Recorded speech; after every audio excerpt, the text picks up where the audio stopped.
નમસ્કાર મિત્રો, વોટ ગુજરાતી સમાચાર ટીવી યુટ્યુબ ચેનલમાં આપનું હાર્દિક સ્વાગત છે। મિત્રો, દેશ અને દુનિયાભરના તમામ તાજા સમાચાર સૌથી પહેલા જોવા માટે અત્યારે જ સબસ્ક્રાઇબ કરી લેજો। મિત્રો, અત્યારે હાલના સૌથી મોટા સમાચાર સામે આવી રહ્યા છે। જી હા, આપણે જણાવી દઈએ કે અત્યારમાં ખૂબ જ મોટા સમાચાર સામે આવી રહ્યા છે। મિત્રો, વાત કરીએ તો વડોદરામાં પૂરબાદ મગરોનું સામ્રાજ્ય, 15 ફૂટના મહાકાય મગરોનું રેસ્ક્યુ।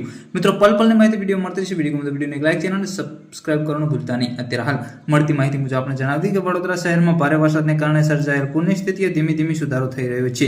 જ્યારે બીજી તરફ વિશ્વામિત્રી નદીના પાણી ઓસરી રહ્યા છે, તેમ શહેરના અનેક વિસ્તારોમાં ભરાયેલા પાણી પર ઉતરી રહ્યા છે। મિત્રો, વાત કરીએ તો પૂરની પરિસ્થિતિમાં તો શહેરીજનોના હાશકારો અનુભવ્યો છે, જ્યારે પરંતુ તેમજ તે વાતનો ડર હતો કે વિશ્વામિત્રી નદીમાંથી મગરો પૂરની સ્થિતિને સર્જાતા શહેરના રહેણાંક વિસ્તારોમાં ઘૂસી ગયા છે।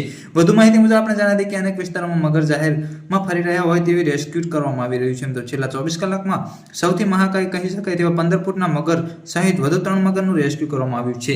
વધુ માહિતી મુજબ આપણે જણાવી દઈએ કે ફતેગંજ નરહરી હોસ્પિટલ પાસે કામનાથ નગરમાં પૂરની પાણી ઓસરતા એક મહાકાય મગરનું મકાન પાસે મળી આવ્યો હતો। આ મગરનું રેસ્ક્યુ કરતા ફોરેસ્ટ વિભાગના ટીમને ખૂબ જહેમત ઉઠાવવી પડી હતી। મિત્રો, વાત કરીએ તો સ્થાનિક યુવકોમાં પણ તેનો સારો એવો સહકાર મળ્યો હતો।